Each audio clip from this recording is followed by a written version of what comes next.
बृहत पराशरी होराशास्त्रामध्ये असं सांगितलेलं आहे की माणसाने पूर्वी केलेल्या शुभ आणि अशुभ कर्मांचे परिणाम कोणत्या काळात कसे प्रकट होतील हे ज्योतिषशास्त्र स्पष्ट करतं. जसा अंधारात दिवा वस्तू स्पष्ट दाखवतो ना, तसंच ग्रहांची स्थिती ही आयुष्याची दिशा दाखवत असते. 11 मे रोजी मंगळाचा प्रवेश मेष राशीमध्ये होईल, म्हणजे कुंभ राशीपासून तो पराक्रम स्थानात येऊन बलवान होतो. कारण की मेष ही मंगळाचीच रास आहे आणि कुंभ राशीसाठी ते जे स्थान आहे ते पराक्रम स्थान आहे, म्हणजेच तृतीय स्थान आपण त्याला म्हणतो. तिथे आल्यानंतर कुंभ राशीचा जो डगमगलेला आत्मविश्वास होता ना, तो पुन्हा उभारी घेईल यामध्ये तीळ मात्रही शंका नाही. आणि काय होतं की अशा वेळेस मंगळ जो आहे तो भाग्यस्थान आणि दशम स्थानावरती दृष्टी देतो. त्यामुळे तुम्हाला काही निर्णय घेताना नक्कीच आत्मविश्वास जो आहे ना तो पण वाढलेला दिसेल. याच्यामध्ये काही अजून एक गोष्ट असते की लोकांवरती आधीसारखा तुम्हाला विश्वास वाटणार नाही किंवा काही गोष्टींबद्दल हेच करणं योग्य आहे का असा प्रश्न सतत मनात येऊ शकतो. कारण की इतर ग्रहयोग जे आहेत ना ते थोडे शंका तयार करणार आहेत. म्हणजे कारण सध्या कसं आहे, हा ग्रहयोग तुमच्या आयुष्यात फक्त काही घटना निर्माण करत नाहीये, तर तुमच्या विचार करण्याच्या पद्धतीमध्ये बदल घडवत आहे, घडवलेलाही आहे. आणि तुम्ही आता प्रत्येक गोष्ट जी आहे ती खोलात जाऊन पाहत आहात, ते सुरू झालेलं आहे.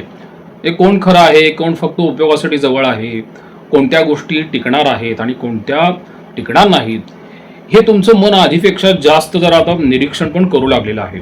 आणि ही स्थिती का तयार झालेली आहे, कारण की तुमच्या राशीमध्ये राहूचं गोचर चालू होतं. नातेसंबंधांच्या बाबतीत हा काळ महत्वाचा ठरू शकतो. कारण की आता तुम्हाला फक्त नातं टिकावं असं वाटत नाही, तर त्या नात्यांमध्ये शांतता असावी, समज असावी आणि थोडा कुठेतरी इमोशनल सपोर्ट पण हवा. म्हणजे नित्य तुमचं जे काही घरातलं रुटीन असेल ना ते सुरू राहील, आपण आपापल्या जबाबदाऱ्या सांभाळताल आणि व्यवस्थित बोलणं पण इतरांशी सुरू असेल.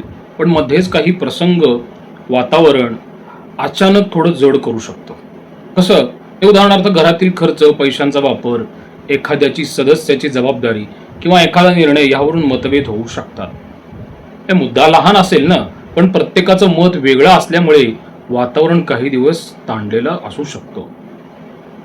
कधी एखादी जुनी गोष्ट पुन्हा चर्चेत येऊ शकते आणि आधी झालेला गैरसमज जो असतो ना, किंवा जुना वाद, किंवा तू तेव्हा असं बोलला होतास, यासारख्या गोष्टी पुन्हा बाहेर येऊ शकतात. आणि मग यावरून छोटा वाटणारा विषय जो आहे तो काही दिवस घरातील थोडी शांतता कमी करू शकतो. तसंच वैवाहिक लोकांसाठी संसार व्यवस्थित सुरू आहे, पण थोडासा एक भावनिक थकवा जाणवत आहे आणि दोघंही आपल्या कामात व्यस्त राहतात.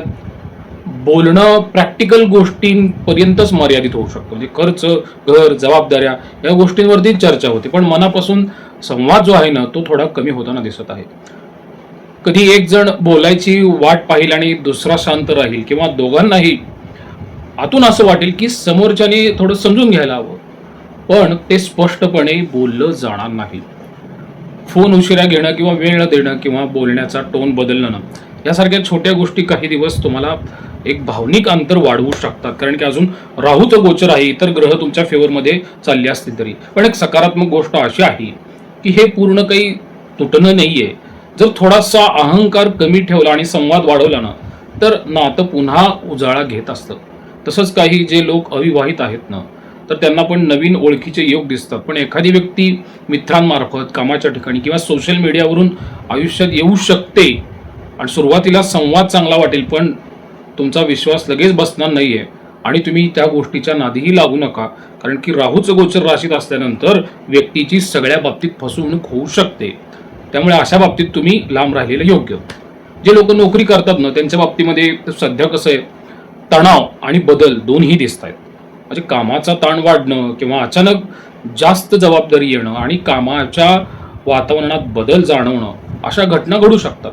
म्हणजे काही लोकांसाठी कसं आहे, काही जणांना डिपार्टमेंट चेंज होणं किंवा नवीन प्रोजेक्ट किंवा ट्रान्सफरचे योगही दिसतात. आणि मग काय होतं की तुम्ही एखादं काम खूप मेहनतीने पूर्ण कराल, पण त्याची दखल जी आहे ती उशिरा घेतली जाईल. कसं होतं की काही वेळा तुमच्या आयडिया ज्या असतात ना त्याचं क्रेडिट दुसऱ्याला मिळतं आणि हे तुमच्या बाबतीत तर सारखं घडत आलेलं आहे. तर त्यामुळे काय होतं, थोडंसं फ्रस्ट्रेशन वाढेल आणि मग मी इतकं करतोय तरी फायदा काय माझा, असा प्रश्न सारखा मनात तुमच्या येत राहतो. आणि मग काही लोकांना अचानक बरं का आता ही नोकरी सोडावी का असा विचार जोरात येऊ शकतो. पण सध्या रागाच्या भरात किंवा फ्रस्ट्रेशनमध्ये तुम्ही राजीनामा देणं योग्य नाही. कारण सध्याची परिस्थिती जितकी कठीण वाटते ना तितकी ती परमनंट नाहीये, ती बदलणारी आहे. त्यामुळे तात्पुरत्या दबावामुळे घेतलेला जो करिअरचा निर्णय आहे ना तो तुम्हाला पुढे पश्चाताप देऊ शकतो. म्हणून हा काळ तुम्हाला नवीन स्किल, नवीन अनुभव आणि पुढे मोठी जबाबदारी हाताळण्याची क्षमताही देऊ शकतो. तर त्यामुळे कसं आहे, शांतपणे परिस्थिती ऑब्झर्व्ह करून पुढची दिशा ठरवणं जास्त योग्य राहील. मग याच्यामध्ये तुम्हाला एक महत्त्वाची सावधगिरी मला सांगू वाटते बरं का, ती अशी आहे की कायदेशीर वाद तुम्ही शक्यतो टाळा, कोणत्या कन्फ्लिक्टमध्ये पडू नका आणि कागदपत्रांशी संबंधित निष्काळजीपणा तर अजिबात ठेवू नका. किंवा मग रागाच्या भरात घेतलेले निर्णय असतात ना त्यांपासून पण तुम्ही लांब राहिलं पाहिजे, तो घेऊच नाही ॲक्च्युली. आणि सावध राहणं तर आवश्यक आहेच या बाबतीत. आणि कोणत्याही डॉक्युमेंटवर सही करण्यापूर्वी पूर्ण माहिती तपासा, हे मी सरकारी कर्मचाऱ्यांसाठी सांगतोय. कोणतेही ॲडमिनिस्ट्रेटर्स असतील तर त्यांनाही लागू होतं. आणि पार्टनरशिप, आर्थिक व्यवहार किंवा प्रॉपर्टी संबंधित बाबींमध्ये अजिबात तुम्ही घाई करू नका. थोडी पडताळणी करूनच पुढे जावा. कधी कधी छोटा गैरसमज पुढे मोठ्या वादात बदलू शकतो. त्यामुळे स्पष्ट संवादही गरजेचा असतो. म्हणून काय आहे, मला असं सांगू वाटतं की ही साधी गोष्ट आहे की बोलताना संयम ठेवा, अननेसेसरी वाद टाळा आणि कोणत्याही कायदेशीर प्रक्रियेत अडकणार नाही याची तुम्ही काळजी स्वतःहूनच घेतली पाहिजे. जे लोक व्यवसाय करतायत त्यांच्या बाबतीत कसं असू शकतं, ते व्यवसायाच्या बाबतीत परिस्थिती थोडी एक मिश्र आहे. काही ठिकाणी तुम्हाला थोडी वाढ दिसेल तर काही ठिकाणी अचानक अडथळे येऊ शकतात. म्हणजे तुमचं बिल अडकणे, पेमेंट अडकणं किंवा रिस्पॉन्स उशिरा मिळणं किंवा डील शेवटच्या क्षणी पुढे ढकललं जाणं अशाही घटना घडू शकतात. आणि मग काही लोकांना असं वाटेल की काम खूप चाललंय पण प्रॉफिट हातात राहत नाहीये. कारण कसं आहे की खर्च वाढलेले तुम्हाला दिसतील आणि तुमचा जो कॅश फ्लो आहे व्यवहारातला त्याच्यामध्ये थोडासा एक दबाव जाणवेल तुम्हाला. तसंच कसं होतं की पार्टनरशिपमध्ये बोललेलं आणि प्रत्यक्षात होणारं जे असतं ना ते वेगळं असू शकतं. म्हणजे लोक काही कमिटमेंट पाळत नाहीत पार्टनरशिपमध्ये. त्यामुळे कोणत्याही तुम्ही तोंडी दिलेल्या विश्वासावरती अवलंबून राहू नका. कागदपत्र नीट तपासली पाहिजेत आणि घाईमध्ये कोणतीही इन्व्हेस्टमेंट करू नका. आणि सकारात्मक गोष्ट अशी आहे की जुने तुमचे जे काही कॉन्टॅक्ट्स असतील ना ते मात्र तुम्हाला पुन्हा मदतीला येऊ शकतील. कारण मंगळ पराक्रम भावातून उच्च आहे. ऑनलाईन किंवा चांगल्या ऑनलाईन बिझनेस पद्धतीने तुम्हाला संधी पण वाढू शकतात. आणि हा काळ कसा आहे, स्पीडपेक्षा बेस मजबूत करण्याचा जाणवतो. कसं आहे की विद्यार्थी आणि करिअरच्या बाबतीत पण थोडंसं महत्त्वाचं आहे. कारण राहूचं गोचर राशीतून आहे ना, एक काळ कसा झालेला आहे विद्यार्थ्यांसाठी कन्फ्युजिंग झालेला आहे. आणि शिकण्यासाठी पण तो चांगला आहे पण कन्फ्युजन पण आलेलं आहे. की काही दिवस खूप चांगला फोकस राहिला आणि तर काही दिवस काय झाले, थोडं डिस्ट्रॅक्शन वाढलेलं आहे. आणि काही विद्यार्थ्यांच्या मनात मी योग्य क्षेत्र निवडतोय का असंही जाणवतं. असा प्रश्न सारखा त्यांच्या मनात येतो. आणि मग दुसऱ्यांना पाहून करिअर निवडण्याची चूक जी आहे ती तुम्ही करू नका. म्हणजे ज्या क्षेत्रात तुमची आवड आहे, तुमची कन्सिस्टन्सी तुम्ही ठेवू शकता, दीर्घकाळ काम करण्याची तयारी आहे, ते क्षेत्र पुढे जास्त तुम्हाला फायदा देईल. त्यामुळे दुसऱ्यांवरती अवलंबून स्वतःचं करिअर निवडू नका.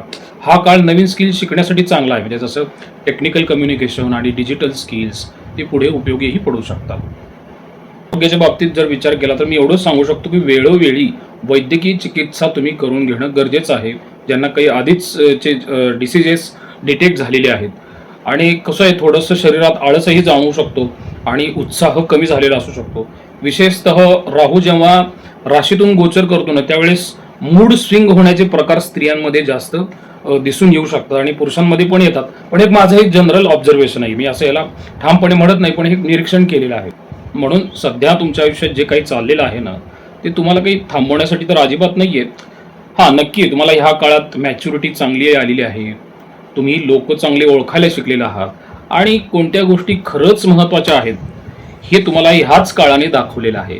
कधी कधी कसं असतं, आयुष्य आधी सध्या वेळ थोडा संत आहे पण हा काळ तुम्हाला तोडण्यासाठी नाही आहे तर पुढच्या मजबूत आयुष्यासाठी तयार करण्यासाठीच आलेला आहे.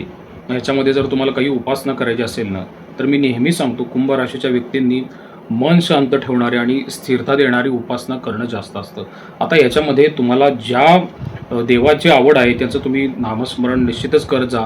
आणि जर स्पेसिफिक तुम्ही शास्त्रानुसार जर विचार केला तर मी राहूचं गोचर तुमच्या राशीमधून चालू आहे आणि इतर ग्रहांचं बळ कमी झालेलं, त्यामुळे तुम्ही सध्या तरी एक महिनाभर का असेना गणपतीची उपासना करावी. आता ह्या व्हिडिओमध्ये मी जे सांगितलेलं आहे हे फक्त 20 तारखेपर्यंतच लागू आहे. त्याच्यानंतर हे लागू नसणार आहे. त्यावेळेस रवीचं गोचर बदललेलं असेल, शुक्राचं बदललेलं असेल, त्यावेळेस आपण वेगळा व्हिडिओ त्यावेळेस करून घेऊ. काळे तीळ पण तुम्ही दान करू शकता किंवा गरजू व्यक्तीला तुम्ही अन्नदान करू शकता. त्यामुळे कसं आहे की शनी संबंधित मानसिक ताण थोडा कमी होण्यास मदत मिळते आणि राहू संबंधित भ्रम जो आहे तो मनातला तो पण कमी होण्यास मदत मिळत असते. आणि जर मनात खूप अस्वस्थता तुमच्या वाढत असेल ना, तर तुम्ही शांतपणे बसून आपल्या ज्या इष्ट देवता असतात ना त्यांचे तुम्ही नामस्मरण करून त्यांना तुम्ही प्रार्थना करत जावा की मला पुढच्या भविष्यासाठी योग्य मार्ग दाखव. कारण की सध्या तुमच्यासाठी फक्त ग्रहशांती नाही तर मनशांती पण तितकीच महत्त्वाची आहे. अजून एक गोष्ट मला जाता जाता सांगू वाटते बरं का, की उपासना ही कधीसुद्धा चमत्कारासाठी नसते, ती माणसाला आतून स्थिर करण्यासाठी असते. प्रसाद कुलकर्णी, पंढरपूर. श्रीराम.